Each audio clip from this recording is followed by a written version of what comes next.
Hello, good evening. Welcome to Talkin Kop. It's me, Chris Brack, and I'm joined by my two friends, Kev and Ashley. How are we both? Not too bad. Still suffering after last night, man. I'm knackered. I'm not used to this 3 a.m. going to bed stuff anymore, especially when it's after watching football.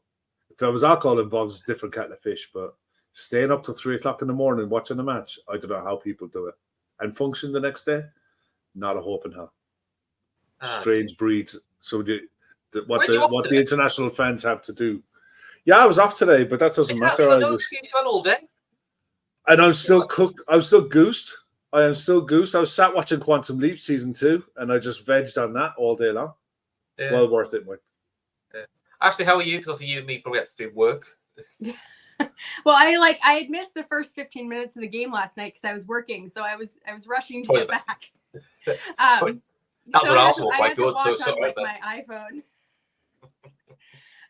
So I couldn't tell if the pitch was good or the pitch was bad. Everything was quite small, but the pitch was shite. Yeah, good job Gav's not here because he'd be also happy boy. But yeah, no, I didn't have to deal with the 3 a.m. is rough for you guys. I feel for you, but I mean the credit to like the Australian fans and the people that are waking up at that like constantly throughout the season. That's outrageous. So, round of applause to them. So what time of the game's normally for you? Like normal Premier League games then? I mean, a 12:30 is 7:30 for me. So they're kind of staggered. So usually like 11:30, 12:30. It's not that bad. The 7:30 is early on a weekend, but I think the nice thing about that is if you win, you have the whole weekend that like you're bouncing, which is fantastic. If you lose, you just go back to bed. Yeah, basically. We don't talk about that. Especially about 12:30 record last year. We'll go into that. Cool. So we thought we'll have a bit of a chat about the Arsenal game because, to be fair, the first half was actually really entertaining. Second half, nothing really happened for both sides, to be honest. The second half was a proper training exercise, but the first half, I think we'll talk about that was quite exciting. So in terms of the lineups, then just one change from the Betis game. Jota comes in and Endo dropped out. So actually, we had a midfield three of Elliott, Jones, and Szoboszlai. And Jones and Szoboszlai were definitely told to be the deeper two. And Elliott was the one who's encouraged to bomb on and, playing more almost a 10 role. Yeah. Yeah. And I think he really shined. Like he shone last night. Shone, whatever. He did great last night. And I think that's kind of what all of us really thought this system might do for him is kind of just unlock his creative potential. And I mean, the 2 assists that he had last night, I think were pretty outrageous. I was just rewatching them. And the second one, just the little dink over the top, just the vision that he has. I think this could be a really, really great thing for him. If he can make that spot his own. Yeah, definitely. I think that suits him. I mean, Kev, the attacking three, I felt we attacked better because we had Jota as a focal point. If Carvalho wants to stay at Liverpool, I think he's going to have to learn he's going to play wide because I don't think he can do what Elliott can do as that 10. And I think if Elliott's not playing, I think there are quite a few ahead of him.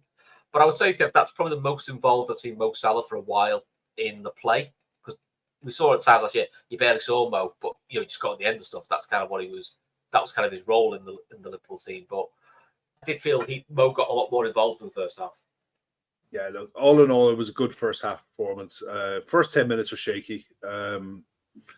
Kelleher would give you nightmares. He was giving me palpitations. I was shouting and roaring at the telly, for some of his decision making. Some of the passing in general in the first 10 minutes was really poor. They were passing into spaces where there was no one there. They weren't looking where they were passing. It was just sloppy, and you need to be better. But saying all of that, once you got the first 10 minutes out of the way, we improved. We grew into the game.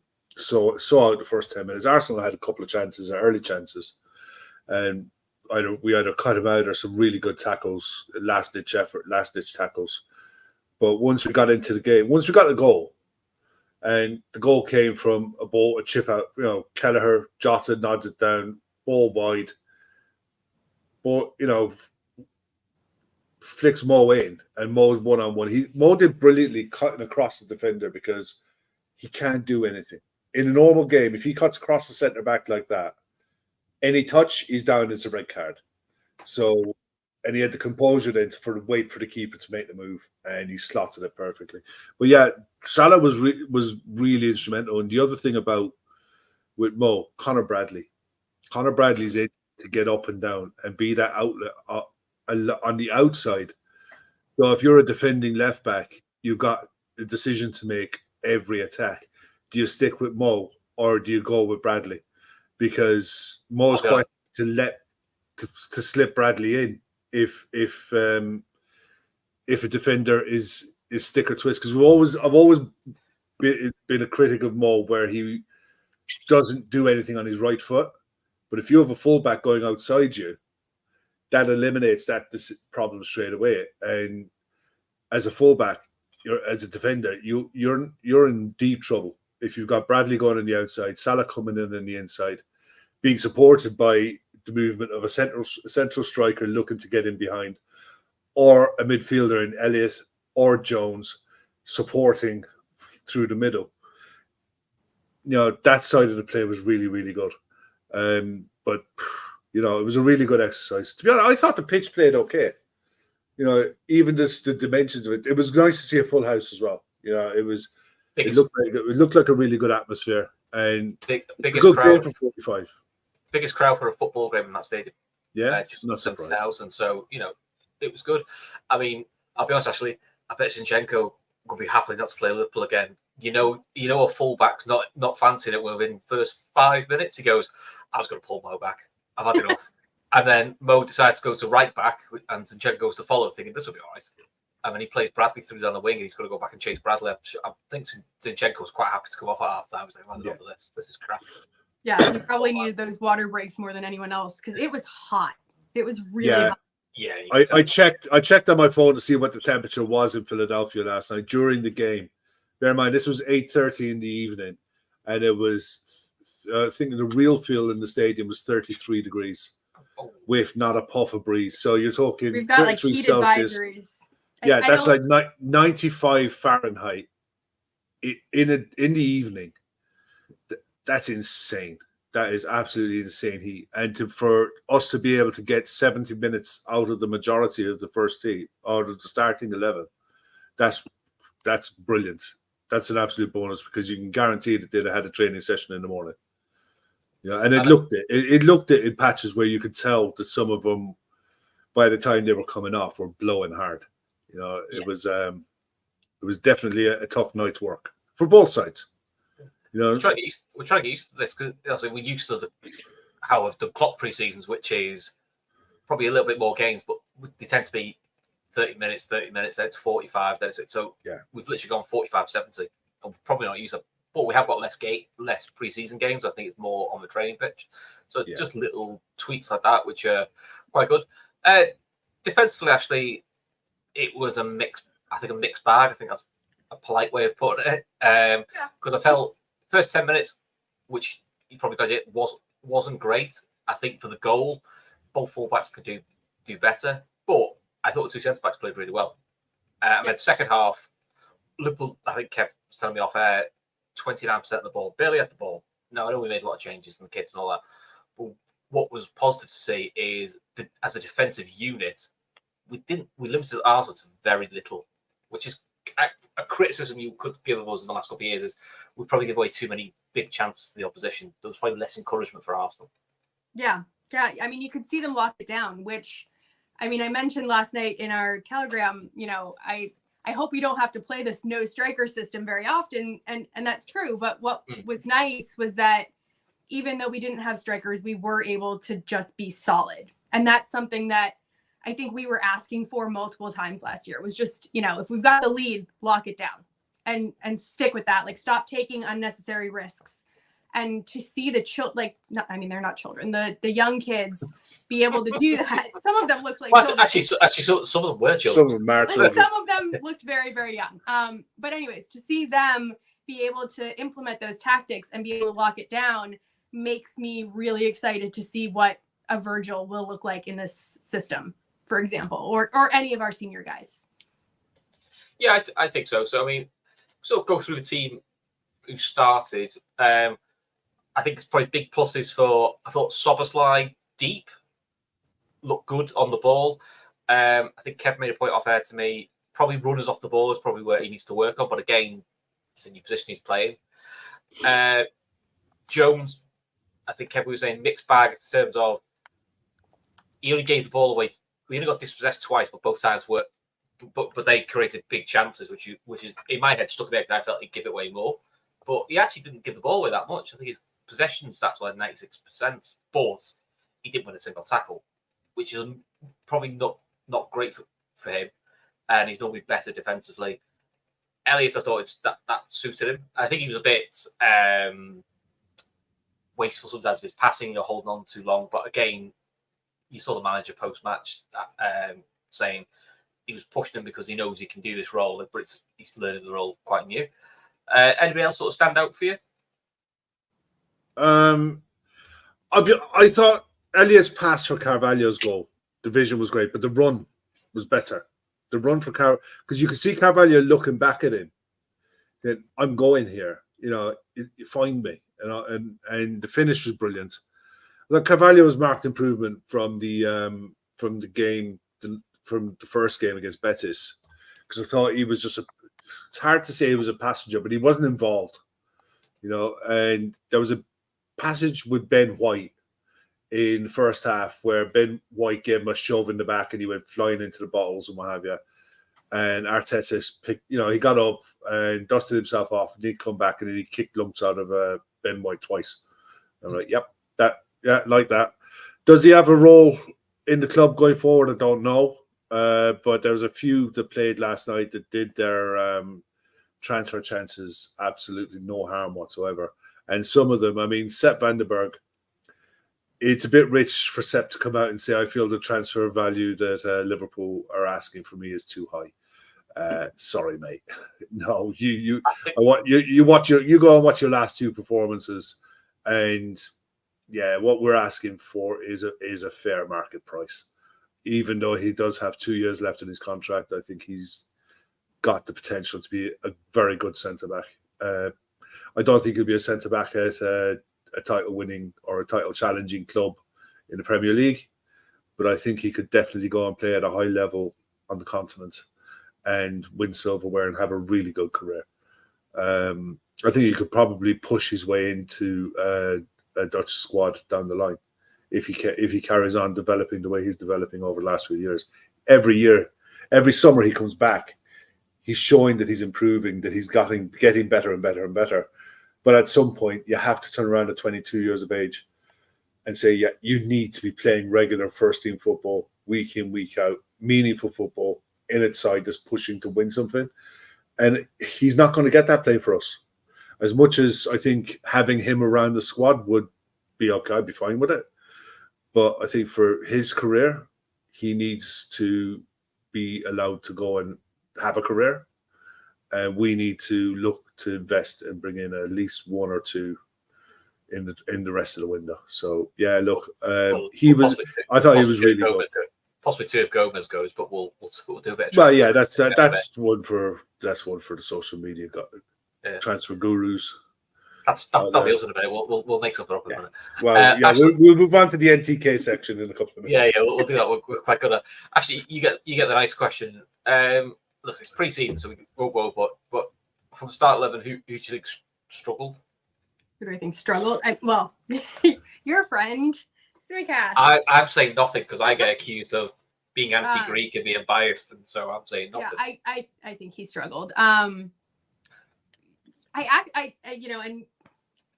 I'm going to stick my neck out on the line and say that I think Kelleher struggled a little bit in the beginning with this playing out of the back. Not because I think he's not up to it, but I think you're asking a lot of your keeper. And I'm going to say the same thing probably about Ali. Like, you're asking a lot of that keeper to be able to pick a pass like in a split second. And I thought he kind of struggled a little bit at the beginning. But I think the glaring obvious one is Simikas. Yeah, I think so. I do think defensively, Jones, we talked his tackles good there. think for Arsenal's goal, I do think Connor should do better with stopping the cross. I mean, it's a better effort than what Simicast does because literally he ran out the stadium in the opposite direction the guy was going. It's like a comical bit of defending. But second half started, so we brought some subs on half time. Need to remember who came on. Endo came on, didn't he, at half time? Endo came on for Jones, which made sense because he'd only just come back for an injury. Naoni came on for Jota, and Stevenson came on for Bradley. And I can honestly say I'd never heard of him until he came on. I was like, I don't know who he is. I didn't know what position he was coming on at. And then I realised he had to put up with Trossard and Jesus, which I thought, oh, that's a baptism of fire. And Arsenal definitely went, we're going to try the right back out. To be fair, Kev, I thought he did quite well because that's some baptism of fire. There you go. Take them on. Yeah. He's a very defensive. I don't think he is a more attacker because he didn't get a chance to, but I thought he did a solid job. I watched the best of this game, saw him when he played in that, and I thought, yeah, he's all right. When I watched him against Arsenal, he's actually a big kid. He's pretty well built. So I asked someone last night, is he a centre back for the under 18s, or did he play at centre back? And I think he might have. Okay. I think he might be a centre back, but I expected him to struggle defensively, and he didn't. The one difference between him and Bradley that was noticeable was when Arsenal were building out from the back, and Costas did it as well on the other side. If the ball was coming out onto their wing, the two fullbacks would push right in and press. And when the time came to drop back, did they drop?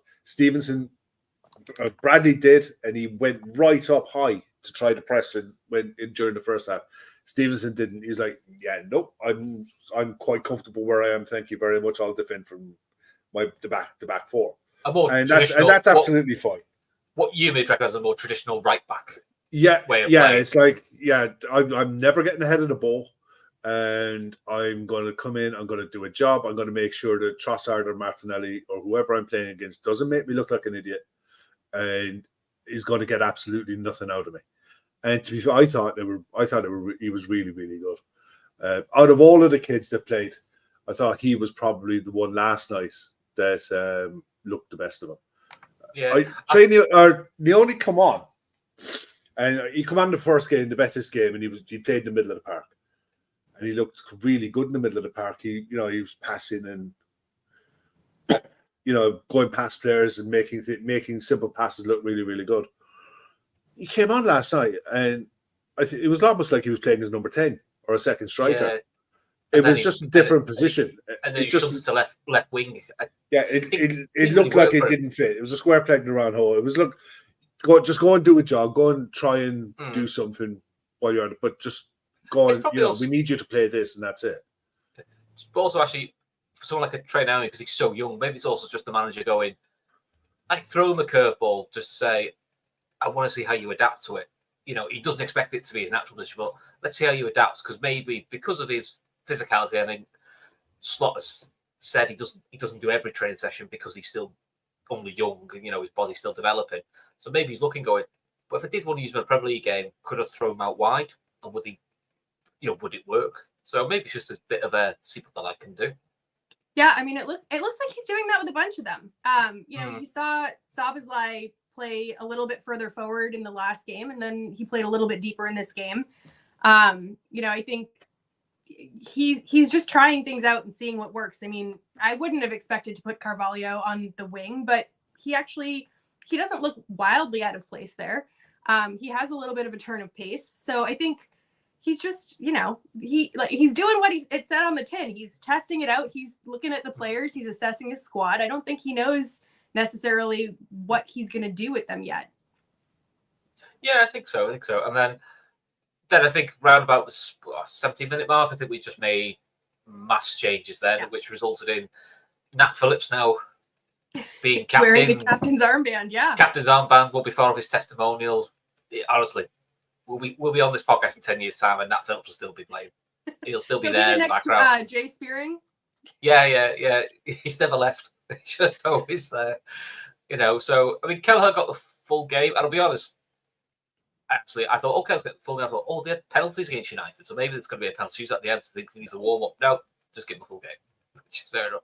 It's a little surprised. Probably Kumas didn't get a bit of a run out, but you can't give everyone a run out.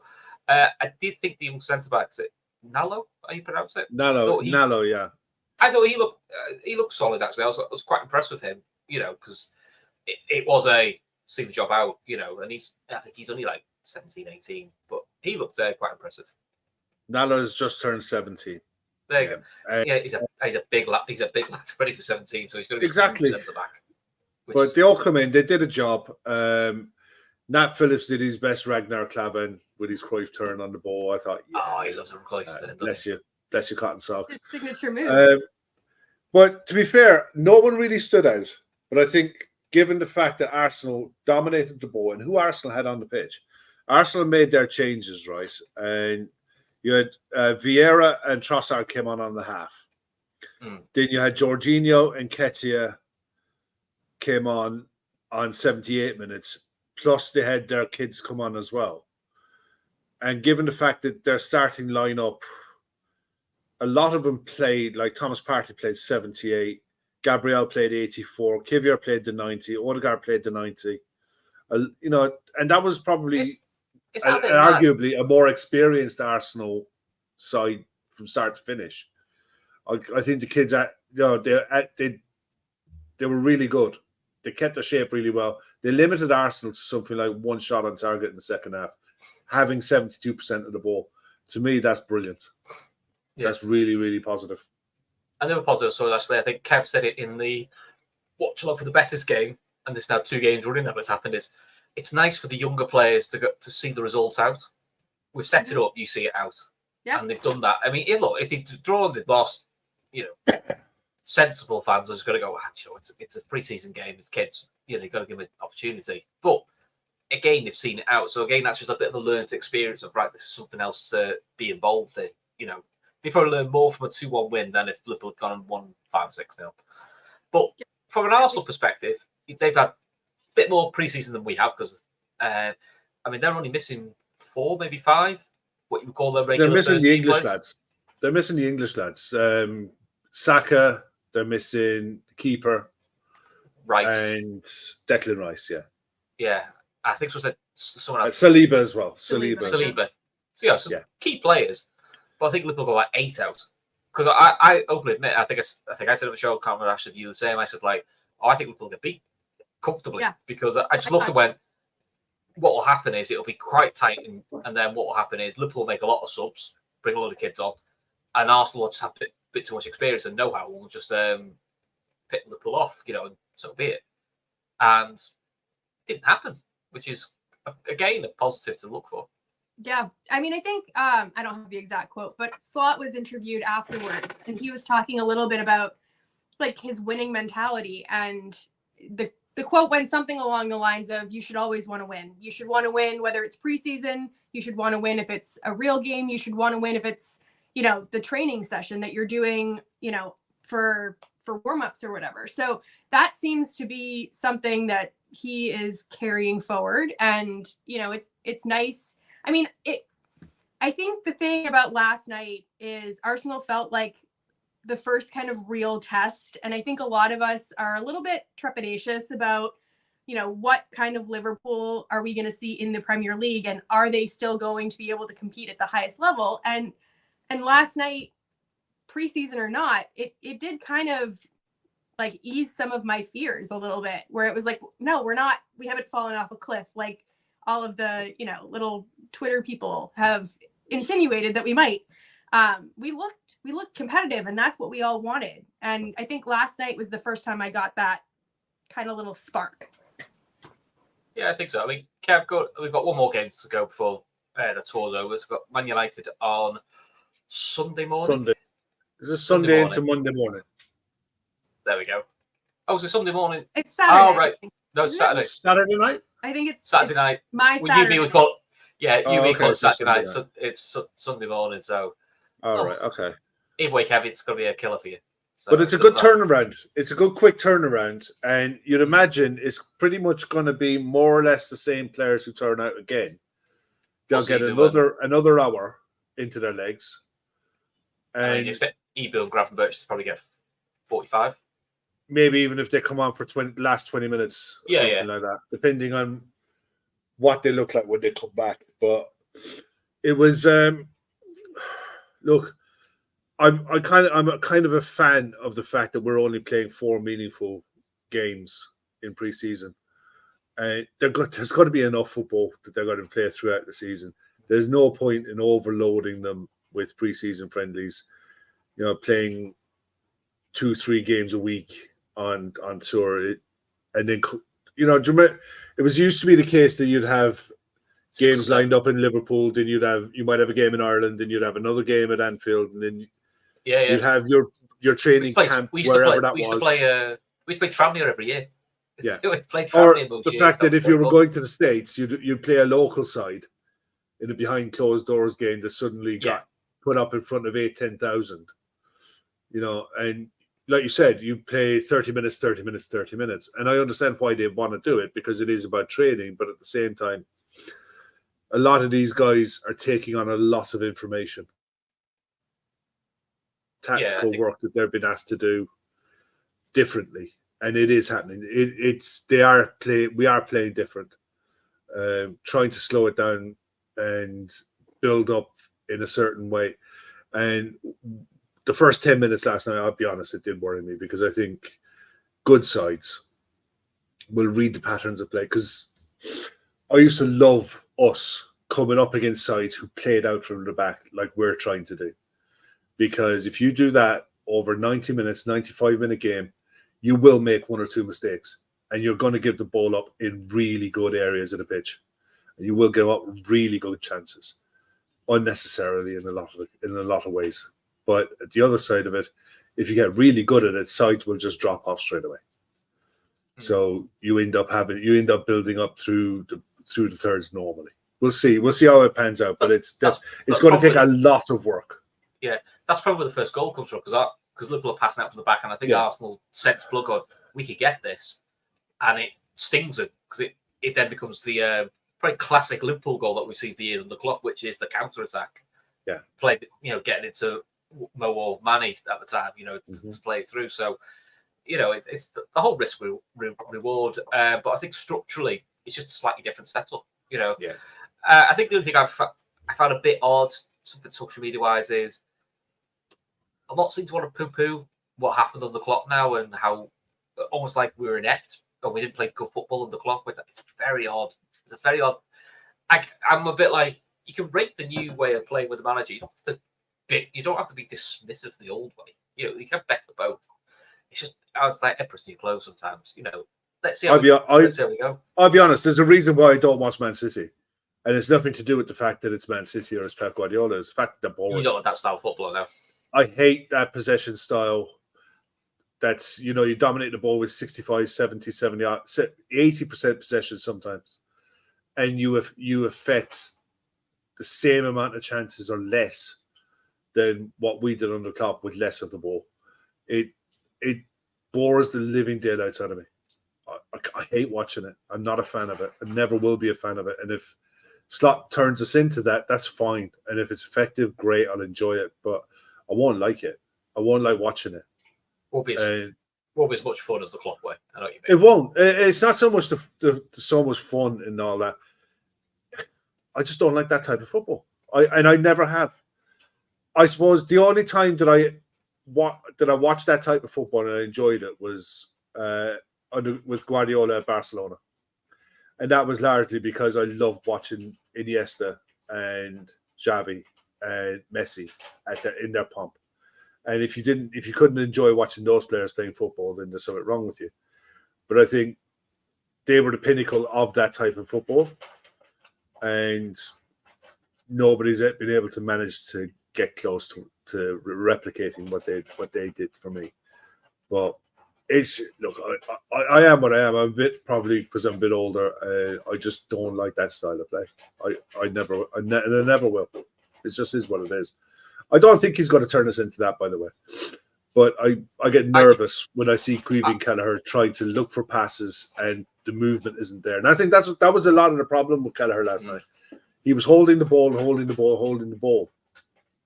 waiting for movement that wasn't there, or movement that was being marked. And instead of knocking the ball into someone and trusting them to take the ball in possession, he just kept waiting and waiting and waiting for the perfect pass, and it didn't come, and then he was like panicked, and he had to play it. And that's what makes me know. I think to do the type of football and build out from the back the way he wants to do it, you have to have really good movement, and that has to come from a midfield who are able to read the situation, as well as having defenders who are very comfortable on the ball. We'll see how it plays out with that.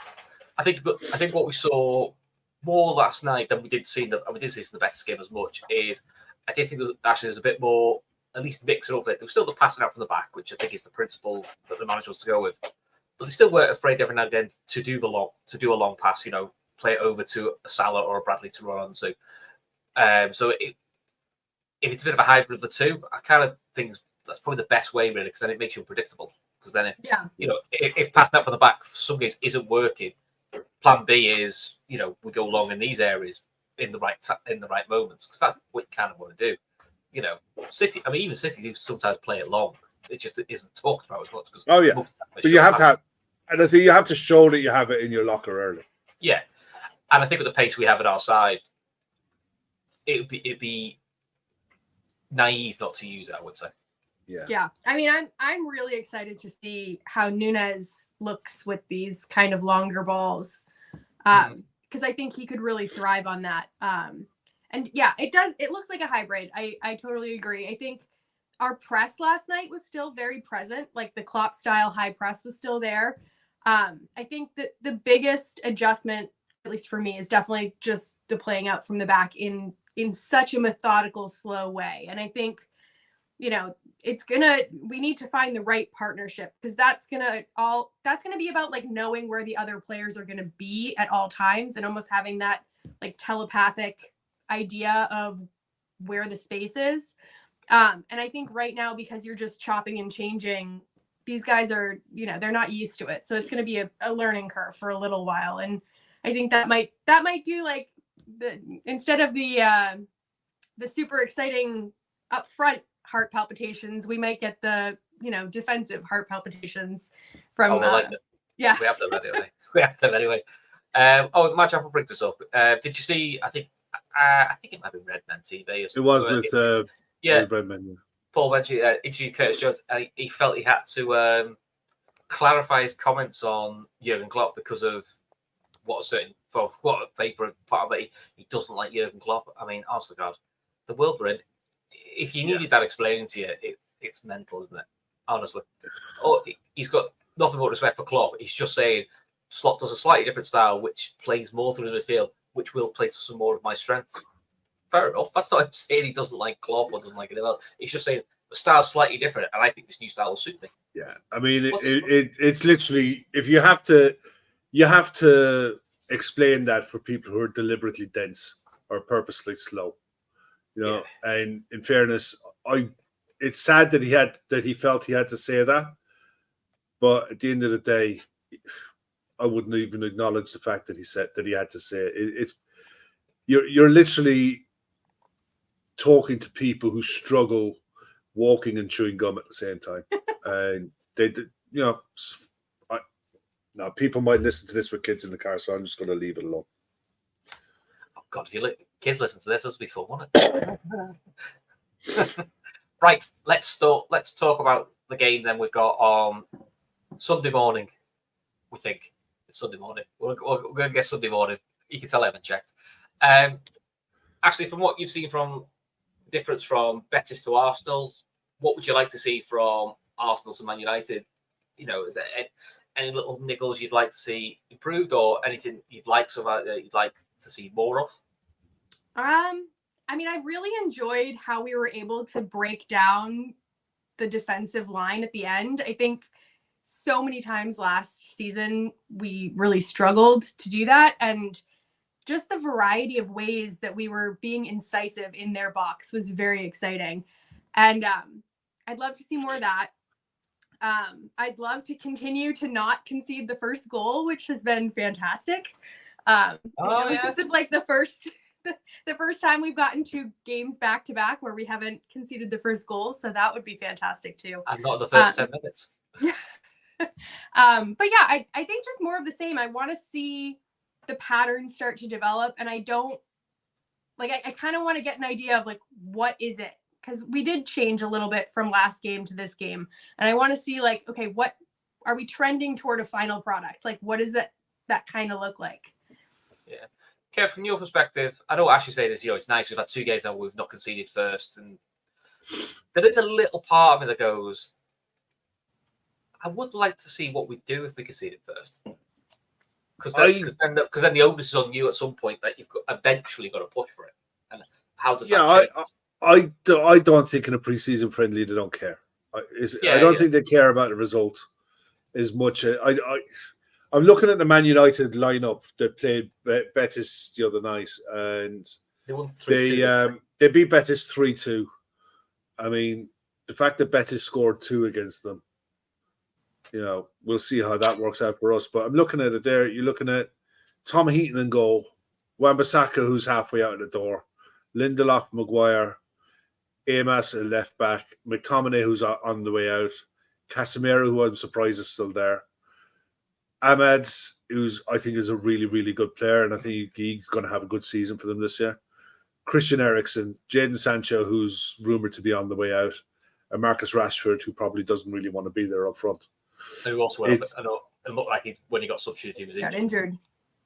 Yeah, I mean, it's a strong enough lineup that United put out, in fairness, with experienced senior players. Most of them played an hour, bar Maguire and Lindelof played the first half, played a half. The rest of them played like 63, 64 minutes. And Anala didn't even play. I think they've probably played an extra game to what we've played as well. So I expect more or less the same 11 to go out again. Bar maybe I wouldn't be surprised if Endo starts, and we set up similar. I mean, we're lining up on paper in a 4-3-3, but it's more of a 4-2-3-1. Where Harvey Elliott was playing as a second striker, or someone who drops in a 10 who can slot in a 4-4-2 as a second striker when we're off the ball, but is more like a link player, similar to what Eriksen does for Manchester United. And I think that's how we'll set up again against them. So I'm looking forward to watching it. I'll stay up and watch it again. We're lucky we got a bank holiday over here on Monday. So it's my turn for the dog to be barking now. So I think he's... I'll be honest, Kev, if the dog's barking on my end, I'm going to be worried because I don't have it. So, yeah. He's looking up at the cat next door. Oh, get in here, man. Yeah.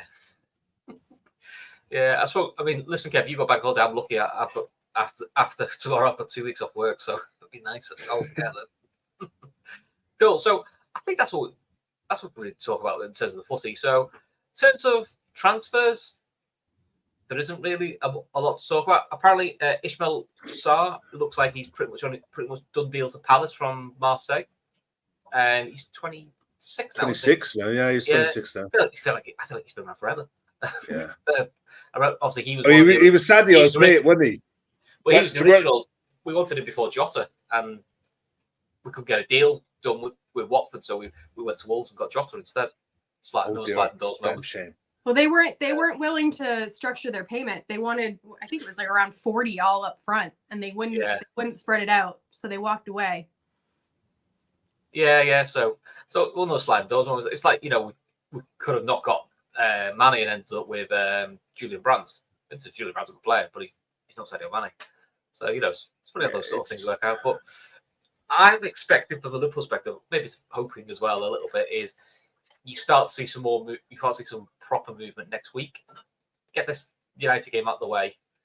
A lot of staff, everything's flying back to England. I wonder if in the next week now you start to see some movement both ways, out and in. Because I think there's a few players that need to move out, and I don't think it's even the buy to sell thing. We actually need to move players out for the literal space in the squad. Yeah, I expect to see more outs than ins, loan wise and stuff like that. next week. Tour fin. I mean, you'd imagine they'll all be back in the UK by Tuesday at the latest. They'll have the players will probably have Tuesday off, light session Wednesday, and then Thursday they're playing Saturday, isn't it? It is. There is a rumor that they're on about doing a behind closed doors game the day before, which is a bit odd. That would probably be for the younger kids then. I'm assuming so. Unless it's for the players who are coming back and That's haven't true. played any games. That's Yeah, true. Because Or maybe odds are they're not going to play the likes of Konate, Virgil, Trent, their first run out with everyone at home on Saturday against the Seville side who just come off tour. They might want to give them give them half an hour as a run out to see where their fitness levels really are before they get a half or 60 minutes against Seville.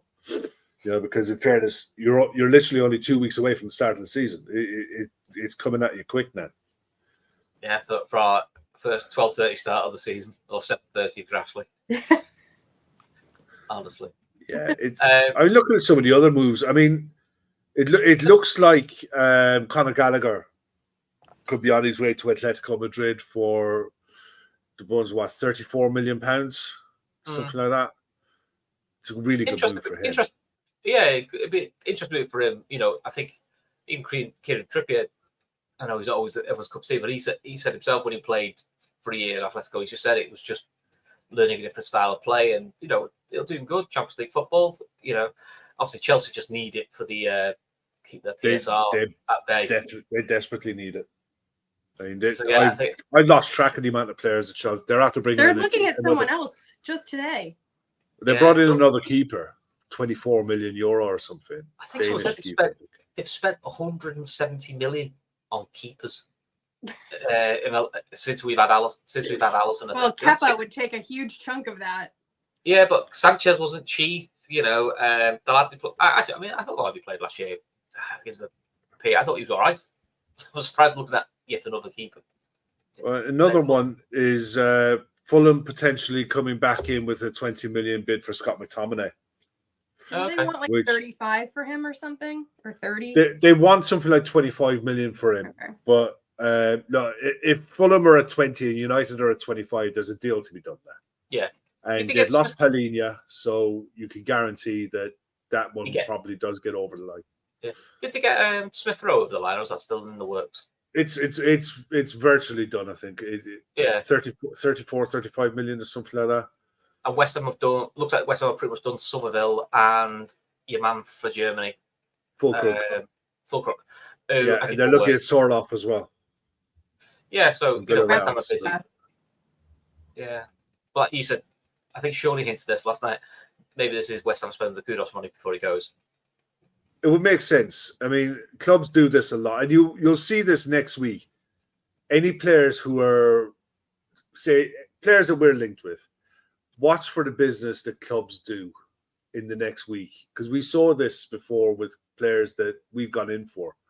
They tend to try to get the money in, their deals in first before they let a big player go. So I think Szoboszlai, Leipzig were exactly that last season. They got their business done before they allowed Szoboszlai to go, because otherwise they'll get fleeced, and they know they'll get fleeced. And you'd assume that the groundwork and the deals that we're looking to get done is pretty much done. It's just a case of get the tour out the way. They come back fit and healthy, and then it's just a case of go. It's just a case of getting it done. Maybe this is the opportunity thing that Hughes will talk about. Is maybe you've got like two wide players lined up. You go, right, if this happens, we go for that one. If this happens, we go for that one. We know roughly the deals we're going to get for both of them. And maybe that's what they're waiting for. So it's looking likely as well that I think with that Igor Thiago injury for Brentford, I think it's looking more and more likely now that Ivan Toney stays at Brentford. Tony's going to be staying at Brentford, and to be fair, you're into August now. Nobody's gone in for it, So, and this is the other thing: you're looking at all these clubs looking at players up and down the league, moves that we thought would have happened through the summer. There's been a few deals done, a few necessity deals done for PSR. But in general, there hasn't been a big, massive standout transfer, huge fee, ball rolling type of deal done that sticks out in my head anyway. I mean, to give her flowers, it looks like potentially one of Ashley's predictions might be happening. Everyone's friend, Mr. Romano, is apparently saying Spurs are talking to Bournemouth about Solanke, which I do believe was one of the players Ashley said was one to watch. I'm sure Spurs was the team he said that would work for him. Yeah, well, I mean, it makes sense. Yeah. You know, I think they need a striker, and I don't know if Isaac is going to be moving or not. So, yeah, if anything, I think Newcastle need us. I'm amazed that Nicholas Fulkrug is going to West Ham, and Newcastle haven't jumped in to usurp that deal. Newcastle are desperate. He'd be very Wilson-esque. Yeah, Newcastle to me are desperate for a striker. You know, they're an Isaac injury away from having a crisis. And since he's been at Newcastle, Isaac, he has picked up a few muscle injuries. It's not like he doesn't get injured. You know, he is going to miss games. So you need that sort of backup option, really. So that'll be interesting. I think Everton have signed the Irish centre back from Lyon, pretty much spending the Onana money. Other than that, I think that's about it, really, isn't it? You know. Well, I'm looking here. Man City have brought in one, Savio, right? That was done in March, wasn't it? Yeah, that deal is dodgy as you like. We all know that. Arsenal got the Italian lad. Yeah, Newcastle have brought in. I mean, Newcastle haven't really spent much. They brought in Lewis Hall because they were obliged to. Yes. They brought in a guy. Was it Modrag Pivas? Never heard of him. Lloyd Kelly, they got in on a free. John Ruddy from Birmingham, free. You played Carrius, didn't they? But you know what I mean? It's like there isn't massive money being spent anywhere at the minute. And I think Arsenal have done two, haven't they? Sorry, because technically they have the Raya obligation to buy, didn't they? Yeah, exactly. You know, and they brought in your man, the Italian left back, stroke centre back. Which, judging what Zinchenko played last night, they definitely need one. Yeah, I think a lot of the moves that I think a lot of us thought were going to be for bigger money have been for a lot less. Like the Neves deal to PSG is a lot less than I thought he was. Yeah, 60 million. So it's almost like the market hasn't quite settled, and I don't like. It seems like it's going down. A lot of these deals seem to be on like the lower end of what I was expecting. Yeah, I mean, I think the standout fee really is Max Kilman to West Ham for £40 million. For me, I think Max Kilman that was full value for him. I think he's a good centre back. He's not a £40 million centre back in any way, shape, or form. And you know, when you look at some of the other fees that are being banded about for defenders or for players in general, the market looks like it's having a bit of a reality check. You know, where fees are you know, it was the case when £35 million players suddenly started moving for 43 and 44, and £20 million players started moving for 32, and all that. Everything seemed to be inflated, and Chelsea last season definitely inflated the market massively. This season so far, it looks like a lot of it is reset to a realistic, normal level. You know, and a lot of that could be down to PSR, where Premier League clubs, the money is the Premier League. Yeah. You know, and if the Premier League clubs are saying, look, this is what we're willing to pay for X player, and you don't have another, you know, nobody else is coming in for him, this is what we're going to be willing to pay, and that's it. You know, a lot of Premier League clubs look like they're starting to cut their cloth accordingly and try to live within their means, because you've seen the story during the week there with Bordeaux. You know, big club, traditional club, gone to the wall, you know, and their players literally were made unattached and available for free. You know, they're been relegated down to what's essentially semi-pro league. You know, it's crazy. And This is what PSR was brought into, to prevent this kind of thing happening at top level English football. Because if an English club, if a Premier League club goes bang, it'll go big style. You know, it will be unbelievable, unparalleled. You won't have seen anything like it. And eventually it will happen. Some big club down the line, an owner will get bored and decide, I'm not funding this anymore. And it will go to the wall. And it's only a case of, for me, it's a case of when, not if. When it happens, it'll be a reality check for football. Because for me, I think football finances in general clubs are living way beyond their means. They don't Everton have the should never have gotten to this place where they are right now either. No. I mean, They I know should never been allowed to get there in the first place. no. You know, there needed to be guardrails set up in place long before this for clubs to live within their means. That they only they're only allowed to spend a maximum percentage of their total income on players, coaches, staff, wages. That they're forced to retain, say, 30% of their income to make sure their club is stable going forward year on year. That's basic common sense business. You shouldn't have to tell people this. But the fact that football sees itself as a special case, you have to have the guardrails put in place to protect these clubs. And if football won't do it, the government will step in and do it for them.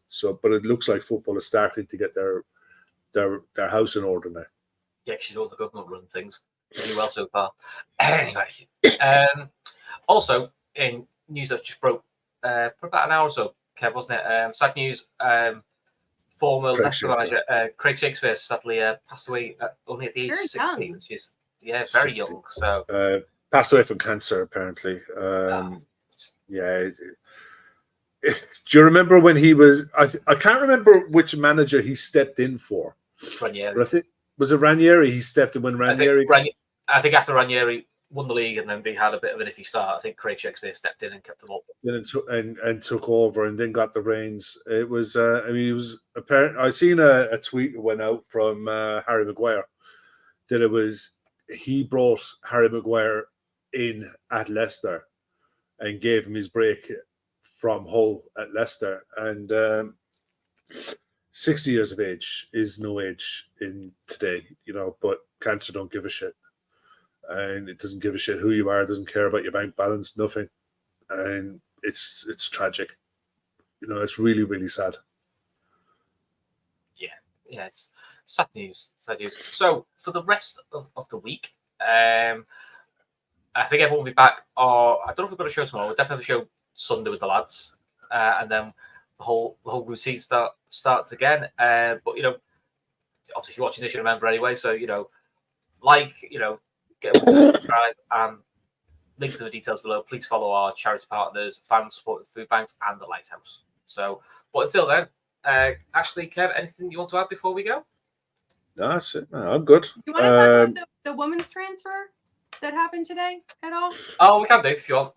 So Missy Wilkins, who's been at Liverpool since she was 7, has transferred today to Aston Villa.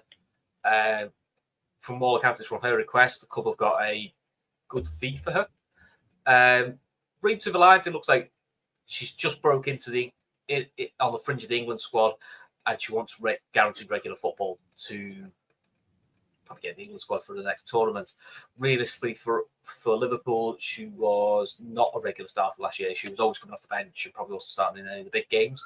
So it may be one of the situations where it might have been mutually beneficial for both, but it is sad when it's a local player going. She's obviously a fan favourite as well. So, but listen, I hope she does well, and fingers crossed. Any idea where she's rumoured to be going? She's gone. Villa. Aston Villa. It's Aston Villa. I did. Aston Villa been busy.